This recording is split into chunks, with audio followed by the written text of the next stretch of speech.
जय श्री कृष्ण। मनुष्य संसार में जब जन्म लेता है तो साथ साथ उसके शरीर में ही राग द्वेष रूपी विषैले अवगुण भी होते हैं। पर जैसे जैसे शरीर का विकास होता है वैसे वैसे राग द्वेष शरीर के कद के अनुसार बड़ा होते जाता है।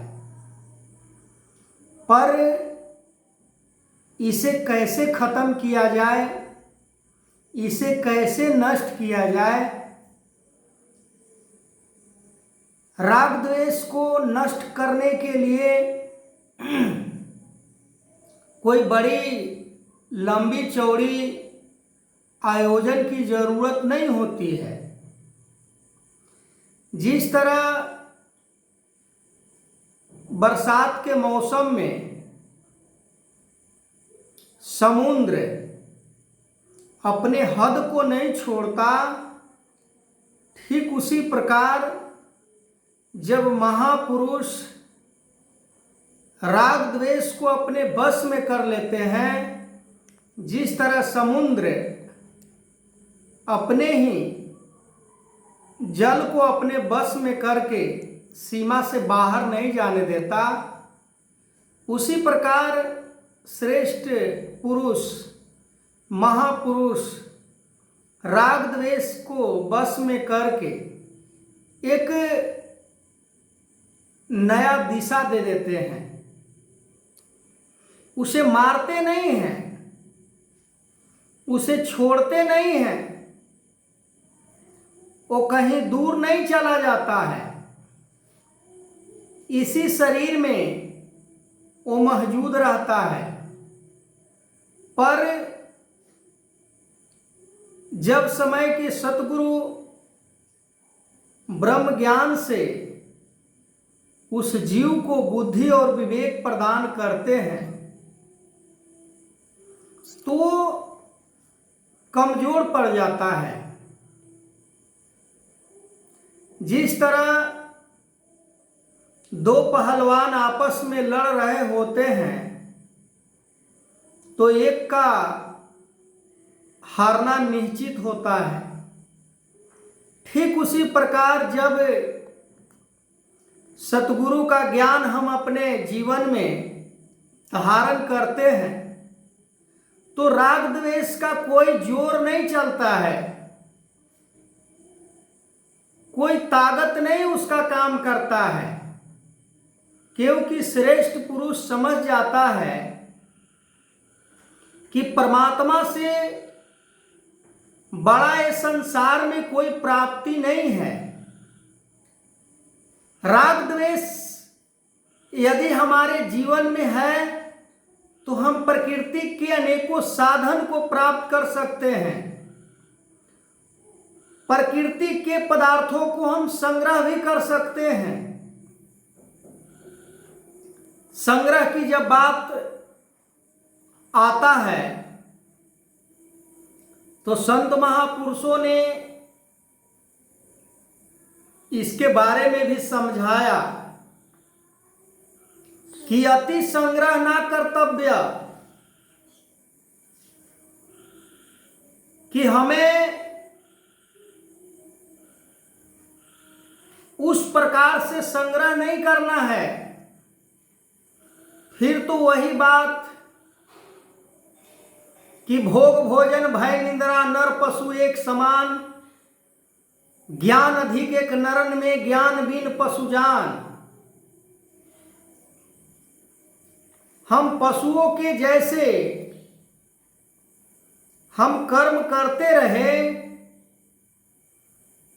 पशुओं के जैसे हम जीवन में गतिविधियां को कायम रखें तो उससे अधिक इस जीवन का महत्व नहीं रह जाता है। पर इस जीवन के बारे में महापुरुषों ने, धर्म शास्त्रों ने बड़े हर्ष और उल्लास के साथ इसका बड़ाई किया है कि मनुष्य जीवन बड़े भाग से प्राप्त होता है। जैसे हमें संसार में कोई आज नवी चीज प्राप्त हो जाता है तो हम खुश हो जाते हैं, हम भाग को बड़ा श्रेय देते हैं कि हमारा भाग्य बड़ा बढ़िया था, बड़े सुंदर था, हमारा किस्मत बड़ा लक्की है। पर इतना बड़ा हमें तोहफा जो मिला है, इतना बड़ा जो गिफ्ट हमें मिला है मानव जीवन, तो हम कभी ये सोचें कि हमें क्यों मिला है, हमें इसका उपयोग कैसे करना है, हमें इस जीवन का कौन सी लाभ लेनी है, हमें जीवन से क्या उन्नति करना है। जीवन तो प्राप्त हो गया, बड़े भाग्यशाली थे, बड़े खुशनसीब थे, बड़े किस्मत वाले थे, पर खुद किस्मती और बदकिस्मती हमें साबित करना है। खुद किस्मती यदि बनना है तो राग द्वेष से रहित होना पड़ेगा। यदि बदकिस्मती इस संसार में साबित करना है तो राग द्वेष को जीवन में और हम रिष्ट पुष्ट करते जाएं और 84 लाख रूपी बंधन में हम फंसते जाएं। बाबा हरदेव सिंह जी महाराज कहा करते थे अपने विचार में कि इंसान खुद किस्मती और बदकिस्मती का गजब सा एक डिफिनेशन को तैयार किया है।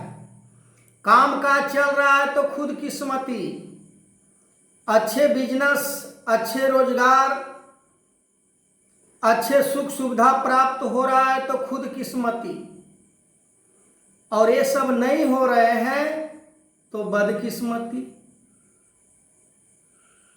कैसा ज्ञान, कैसा भक्ति। भक्ति का बस एक ही सिद्धांत है,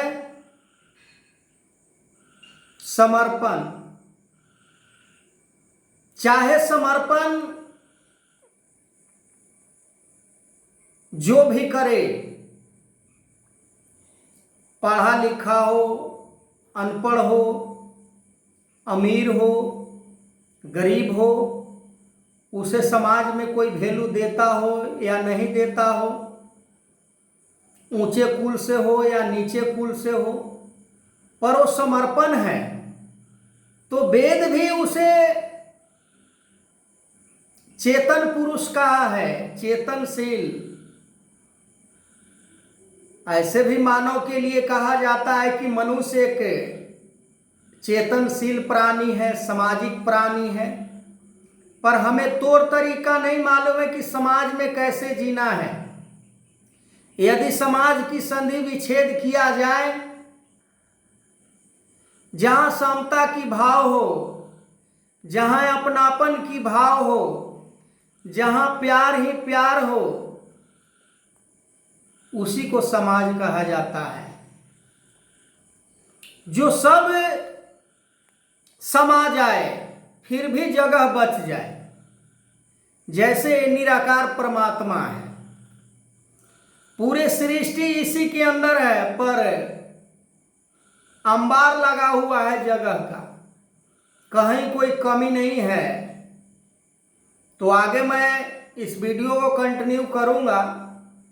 तब तक के लिए जय श्री कृष्ण।